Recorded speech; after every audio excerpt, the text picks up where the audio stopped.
Sobat Belajar semua yang ada di rumah. Gimana nih kabarnya hari ini? Tentunya semoga selalu sehat dan ceria ya.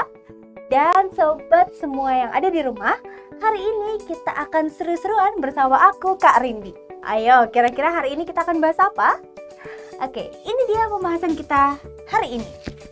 The 17 Goals, atau yang kita kenal dengan istilah SDGs. Wow, apa ya? Apakah kira-kira di antara sobat belajar semua yang ada di rumah udah tahu? Oke, mari kita simak bersama. Ini dia mengenai The 17 Goals. Kita berbicara tentang The 17 Goals dari SDGs atau Sustainable Development Goals. Nah, ini merupakan salah satu rancangan dari WHO loh sobat, yang mana dia meliputi 17 tujuan. Nah, di Indonesia sendiri, si Sustainable Development Goals ini diartikan sebagai tujuan global untuk pembangunan berkelanjutan. Nah, si tujuan global untuk pembangunan berkelanjutan ini meliputi apa aja sih? Meliputi yang pertama, ada untuk menghapus kemiskinan.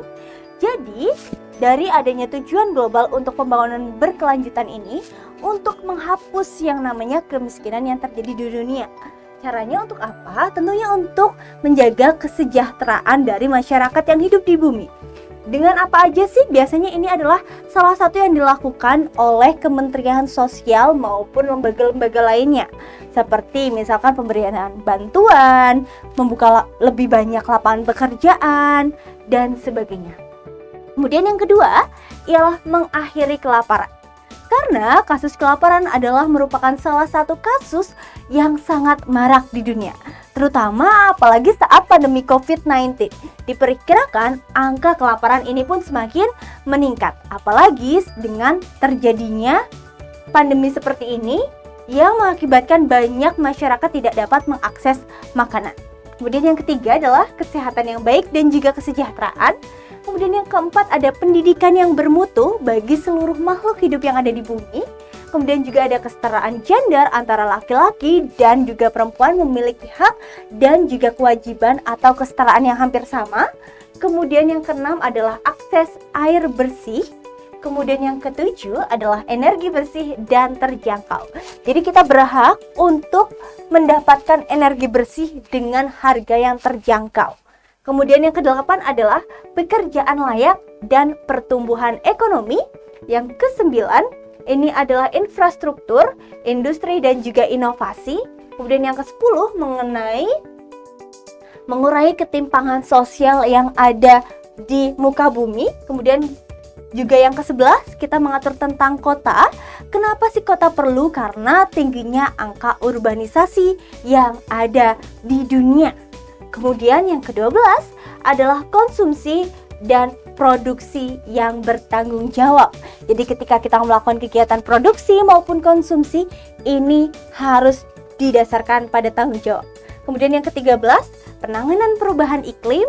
Kemudian juga ada menjaga ekosistem laut, juga menjaga ekosistem darat, dan juga perdamaian di seluruh dunia. Dan yang ke-17 adalah kemitraan untuk mencapai tujuan. Sehingga penting sekali di antara 17 tujuan global ini untuk sama-sama kita kerjakan. Karena kita nggak akan bisa mengerjakan tugas sebanyak ini dengan sendirian. So, yuk kita pelajarin bareng-bareng supaya kita bisa membangun Indonesia lebih baik. Dan karena sekarang belajar itu mudah, ayo belajar. Jangan lupa belajar, karena sekarang belajar itu mudah. Ayo belajar!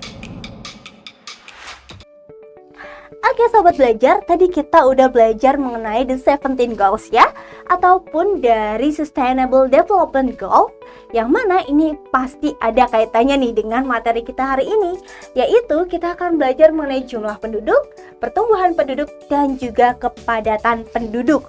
Wow, apa ya? Dan bagaimana keadaannya di Indonesia? Lalu apa kaitannya dengan SDGs? Pasti ada dong kaitannya. Bahwasanya Indonesia adalah merupakan salah satu negara yang tergabung dalam salah satu organisasi dunia yang membahas tentang kesehatan ataupun kependudukan. Salah satunya tadi adalah kita membahas mengenai SDGs. Ini tentunya juga sangat berpengaruh. Apalagi Indonesia ini memiliki negara yang begitu strategis dengan jumlah penduduk yang sangat banyak. Ini tentunya juga berpengaruh nih kepada kualitas Indonesia. Karena kualitas Indonesia ini bukan hanya didasarkan pada satu faktor saja, melainkan banyak aspek. Baik itu dari sumber daya manusia, lagi-lagi tentang jumlah penduduk, maupun dari sumber daya alamnya. Dan yang paling berpengaruh adalah pada sumber daya manusia. Indonesia yang dikelilingi oleh ratusan etnis, tentunya dia punya yang namanya azas. Nah, didasarkan pada azas apa sih? Yaitu adalah Bhinneka Tunggal Ika. Yang artinya berbeda-beda tetapi tetap satu tujuan, yaitu Indonesia. Apakah kamu bisa bayangkan negara-negara pulau-pulau seperti Sumatera, Kalimantan, Sulawesi, Maluku, Papua, Nusa Tenggara, Bali, dan Jawa ini bisa bersatu atas satu kesatuan? Wow, ini keren banget bukan? Sobat belajar semua yang ada di rumah, coba bayangkan kalau mereka bukan Indonesia, mungkin mereka akan terpecah belah bukan menjadi negara Indonesia. Nah, oleh karena itu kita juga harus menjunjung yang namanya Bhinneka Tunggal Ika. Kenapa sih penting? Ini dia sebabnya. Yang pertama, karena jumlah penduduk kita sangat banyak. Kita memiliki jumlah penduduk lebih dari 260 juta jiwa, yang mana dari 260 juta jiwa ini memiliki karakter yang berbeda-beda. Kok bisa tahu jumlahnya segitu? Gimana ya caranya? Ternyata jumlah tersebut di Indonesia ini bisa dihitung berdasarkan 3 cara. Nah, ini dia adalah beberapa caranya. Oke, yang pertama adalah sensus penduduk. Nah, kalau sensus penduduk nih, sobat belajar semua yang ada di rumah sering nemuin ya pastinya. Karena ada lembaga yang namanya Badan Pusat Statistik yang biasanya mereka punya bawahan-bawahannya untuk melakukan yang namanya sensus ini. Dan sensus ini merupakan salah satu hal yang sangat penting untuk mengetahui jumlah penduduk. Sensus pun ada 2 macam. Yang pertama de facto dan yang kedua de jure. Nah, dari de facto ini adalah caranya ketika petugas sensus di lapangan ini menemukan kamu di sebuah wilayah lalu langsung ditulis. Jadi ketika kamu misalkan bersekolah di SMA atau di SMP, maka kamu akan disensus menurut sekolah atau SMP kamu, bukan dari rumah kamu, gitu. Tapi kalau sensus de jure, ini adalah berdasarkan asli domisili kamu. Jadi misalkan kamu memiliki rumah, nah berarti rumahnya di wilayah misalkan Muktisari. Nah berarti kamu terhitung dalam wilayah Muktisari, bukan dari sekolah kamu. Gitu ya sobat belajar. Jadi perbedaannya de facto dan de jure ini adalah berdasarkan domisili asli. Nah, kalau de facto ini berdasarkan fakta di lapangan yang ditemui.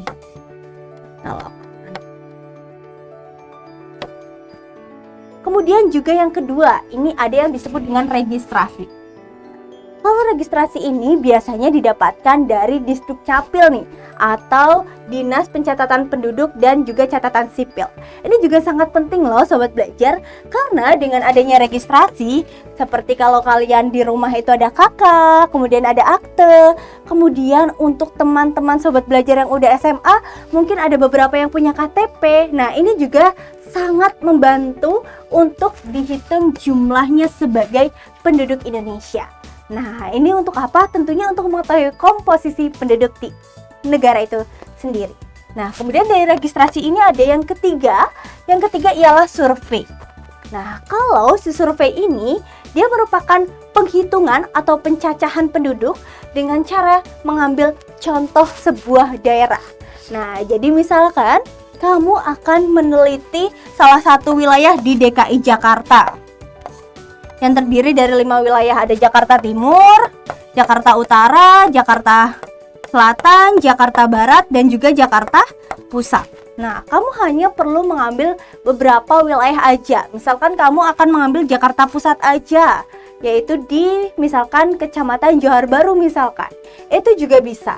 Nah, inilah yang disebut dengan survei. Jadi kamu nggak perlu mengambil dari seluruh wilayah ini, cukup mengambil sampel dari salah satu wilayahnya aja yang dianggap akan mewakili sebuah wilayah.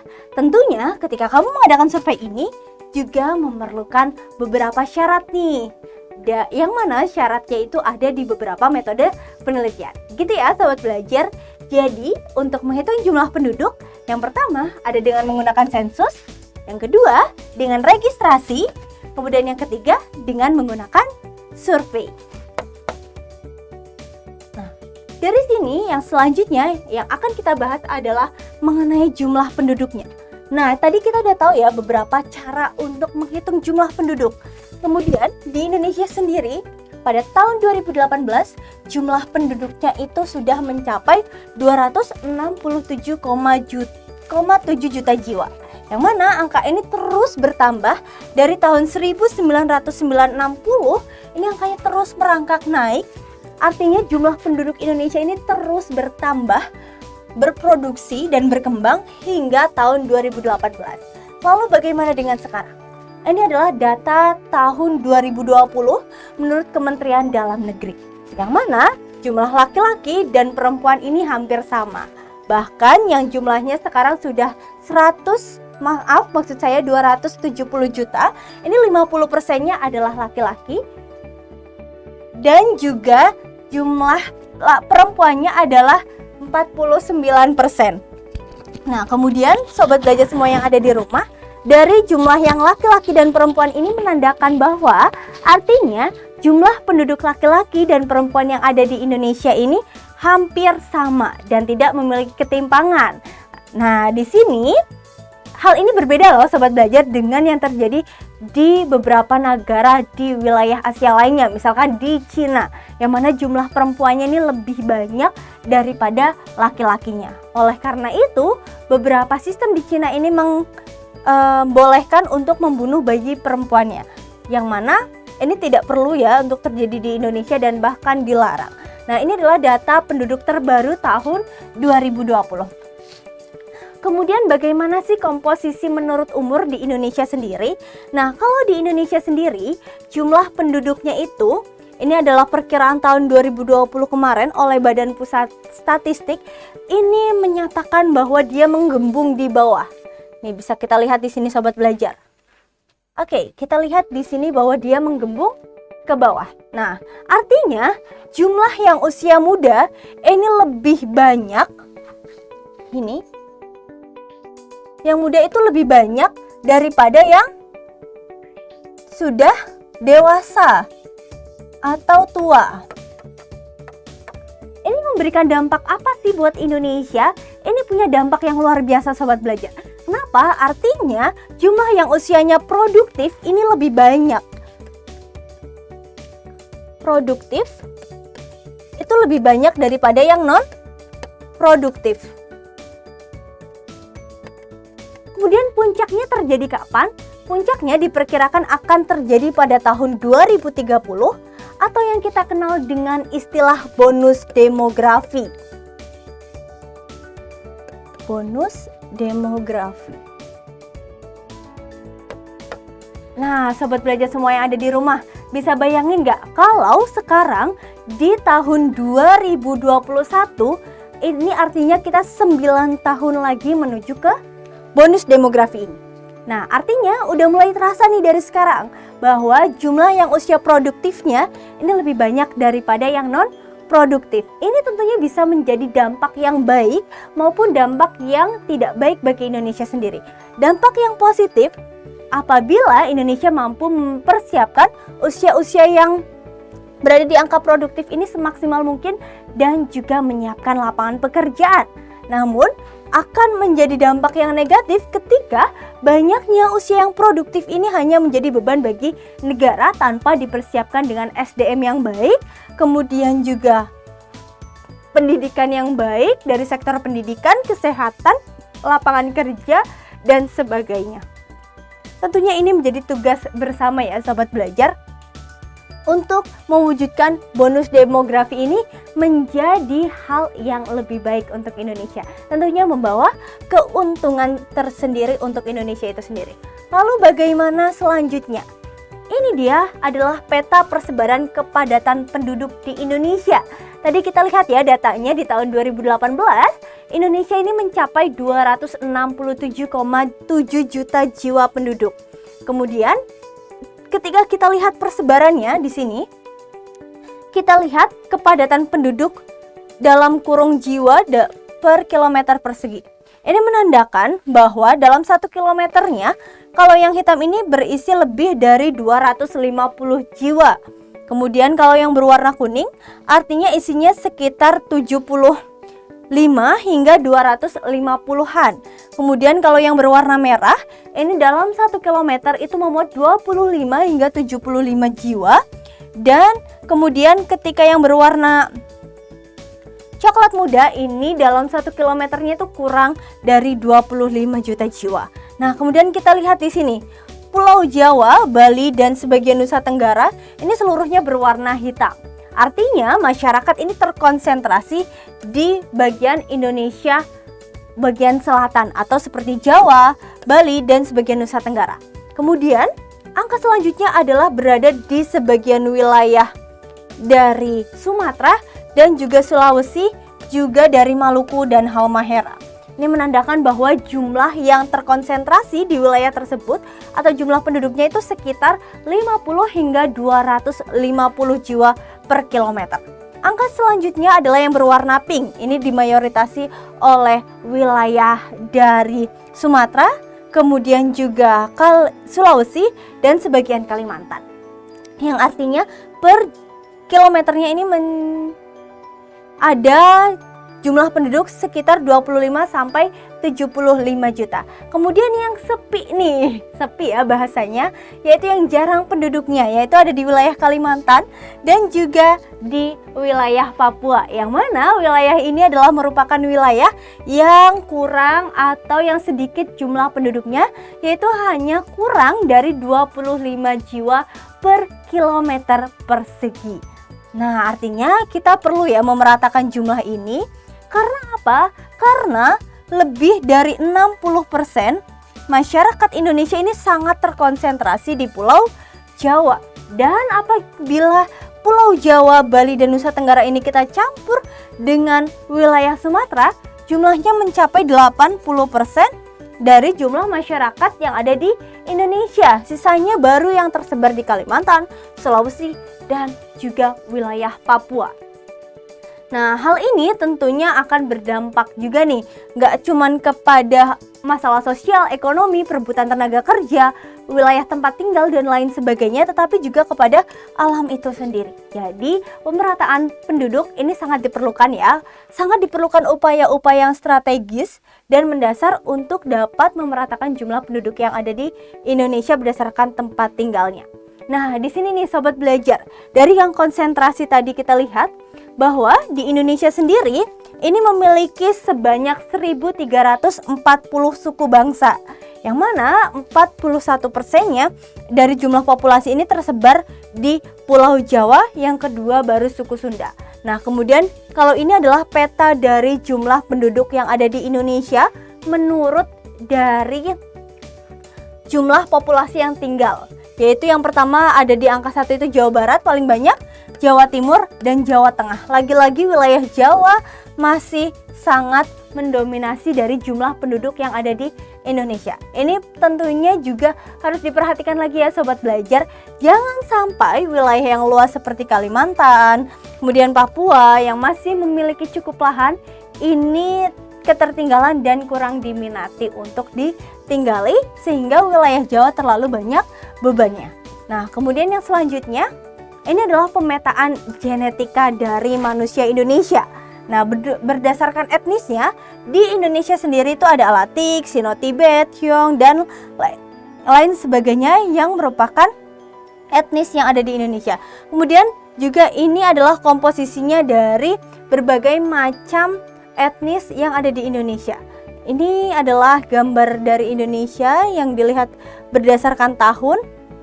Ketika diperbesar areanya seperti ini ada dominasi dari Batak Karo, yang didominasi oleh ada dari Austronesia dan sebagainya, juga dari Austra-Asiatik dan sebagainya, hingga ke Toraja.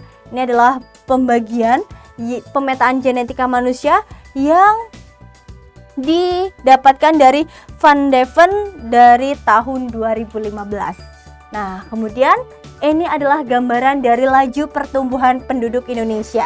Dan akhirnya jumlah ataupun laju pertumbuhan penduduk dari Indonesia sendiri ini semakin lama mengalami penurunan. Karena apa? Karena atas terlaksananya salah satunya adalah program KB.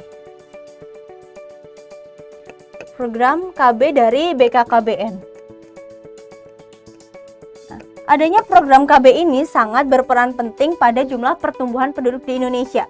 Bisa kita lihat bahwa jumlah penduduk Indonesia semakin tahunnya itu semakin meningkat. Nah, ini adalah pencapaian yang cukup tajam. Ini penurunan pertumbuhan penduduknya ini dari tahun 1971 hingga ke tahun 2000-an ini penurunannya lebih dari 2%. Kemudian ke tahun 2000 sampai 2010 stagnan, bahkan agak naik sedikit dan terus turun hingga ke tahun 2015 yang sekarang angkanya adalah sekitar 0,3%. Nah, ini juga merupakan angka yang baik ya Sobat Belajar, karena dengan adanya jumlah penduduk yang lebih banyak artinya kita juga membutuhkan tenaga dan sumbangsih yang lebih banyak untuk memperbaiki kependudukan di Indonesia. Kemudian jumlah penduduk di Indonesia nih dari tahun 2010 hingga perkiraannya nanti di tahun 2035. Nah, sekarang kita berada di sini yang artinya jumlahnya sudah mencapai 270 juta. Kemudian di tahun 2035 nanti diperkirakan Indonesia akan mengalami jumlah penduduk itu lebih dari 300 juta jiwa.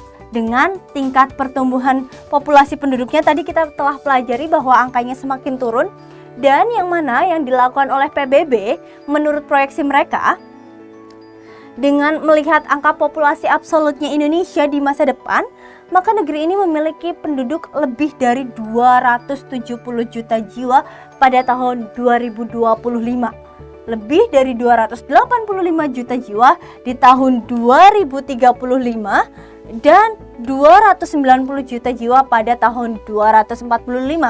Baru di tahun 2050 maksud saya, populasi di Indonesia baru akan berkurang. Kenapa berkurang? Karena jumlah di sini adalah saat-saat kita terjadinya yang namanya tadi aku sebutkan bonus demografi. Maka saat terjadi bonus demografi ini angkanya akan semakin naik dan merangkak naik. Hingga ketika usia-usia produktif itu setelah 20 tahun sudah mengalami usia-usia non produktif dan beberapa diantaranya meninggal, maka jumlah ini akan berkurang. Seperti itu ya Sobat Belajar. Nah, dari sini juga kita lihat bahwa penduduk Indonesia ini menurut jenis kelaminnya pada kelompok umur, ini kita lihat ini adalah dasar yang mendasari proyeksi dari PBB tadi, yang mana artinya di sini Indonesia memiliki potensi yang sangat banyak, sehingga kita harus memanfaatkan dan mengupayakan semaksimal mungkin dari segi produktivitas dan juga kreativitas. Oke Sobat Belajar semua yang ada di rumah, sekarang kita bahas ke bagian agama, bahwa di Indonesia ada berbagai macam agama yang diakui, seperti ada Islam, Kristen, kemudian juga Protestan dan Katolik, kemudian juga ada Hindu, Konghucu dan juga lainnya, yang artinya ini tersebar di seluruh Indonesia yang dimayoritasi oleh agama Islam, yang mana dia tersebar di warna hijau. Nah, kemudian juga ada beberapa masalah nih kependudukan yang terjadi di Indonesia. Seperti yang pertama, ini adalah jumlah penduduknya yang sangat banyak, yaitu lebih dari 270 juta jiwa. Kemudian yang kedua, pertumbuhan penduduknya yang sangat cepat dan juga persebaran penduduknya yang tidak merata. Ini juga membuat salah satu masalah yang terjadi di Indonesia, dan komposisi penduduknya kurang menguntungkan serta arus urbanisasi yang sangat tinggi, yaitu perpindahan masyarakat dari desa ke kota. Nah, ini adalah salah satu contoh dari peta penduduk yang hidup di bawah garis kemiskinan. Ini dibedakan, yang paling banyak yaitu yang berwarna merah. Ini lebih banyak di sekitar wilayah Indonesia Barat, yang artinya jumlah angka kemiskinannya itu lebih dari 35% penduduk yang ada di dalamnya. Ini tentunya juga membawa dampak yang besar bagi Indonesia, bahwasanya pembangunan di antara wilayah Indonesia Tengah, Barat, dan Timur ini belum merata dan juga perlu diperhatikan. Ini adalah beberapa upaya yang dilakukan oleh pemerintah kita untuk mengatasi permasalahan kependudukan dan juga lingkungan hidup yang ada di Indonesia. Di antaranya ada perencanaan, pengaturan, serta pembatasan usia minimal menikah, di mana Indonesia sendiri menurut undang-undang yang terbaru, ini telah direvisi dari Kementerian Agama itu sendiri, sekarang minimal menikah itu 19 tahun, sehingga udah punya KTP 2 tahun dulu baru boleh menikah. Kemudian juga harus merencanakan, di mana perencanaan itu dimulai dari pendidikan, karir, menikah, dan sebagainya. Kemudian juga ada memperluas kesempatan kerja. Ini juga hal yang penting, menyelenggarakan kependidikan, intensifikasi dan juga ekstensifikasi pertanian. Ini juga penting untuk memaksimalkan pangan yang ada di Indonesia. Dan juga penggunaan tanah untuk pertanian dan perindustrian, sehingga tidak semuanya dimanfaatkan untuk pemukiman. Nah, kalau semua tanah yang ada dimanfaatkan untuk pemukiman, di manakah kita akan memperoleh makanan? Pastinya nggak bisa ya. Oleh karena itu, penggunaan tanah untuk pertanian dan perindustrian ini tetap harus diperhatikan. Nah, sobat belajar semua yang ada di rumah, tadi kita udah membahas banyak banget tentang Indonesia, jumlah penduduknya, komposisinya, laju pertumbuhannya seperti apa. Sekarang kita masuk ke sesi Ayo Quiz. Dan ini dia soalnya. Jepang merupakan negara yang memiliki angka natalitas yang cukup rendah. Maka dari itu, perlu adanya faktor pronatalitas yang dilakukan. Salah satu faktor pronatalitas adalah A. Pembatasan tunjangan anak, B. Ketentuan batas umur menikah, C. Pemberian hadiah bagi ibu yang melahirkan, D. Menggunakan alat kontrasepsi, dan E. Pemerintah mengurusi masalah pernikahan. Mana ya kira-kira jawaban yang tepat?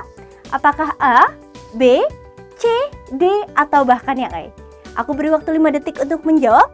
5, 4, 3, 2, 1. Dan ini dia jawabannya. Pemberian hadiah bagi ibu yang melahirkan. Hal ini akan mendorong untuk ibu-ibu yang ada di negara tersebut melahirkan. Tapi untuk Indonesia bagaimana? Indonesia sudah cukup baik ya terhadap si angka kelahiran ini. Jadi kita nggak usah pro tapi nggak usah juga menolak, karena sudah cukup baik untuk angka laju pertumbuhan penduduknya itu sendiri. Oke, baik sobat belajar, hari ini kita udah membahas banyak sekali mengenai Indonesia, karakteristiknya, sumber daya alamnya dan juga sumber daya manusianya. Dan sekarang bagaimana dengan kamu? Udah siap belum untuk menjadi penerusnya Indonesia? Semoga udah siap ya. Dan salah satu caranya adalah dengan belajar. Dan karena sekarang belajar itu mudah, ayo belajar. Jangan lupa belajar, karena sekarang belajar itu mudah. Ayo belajar!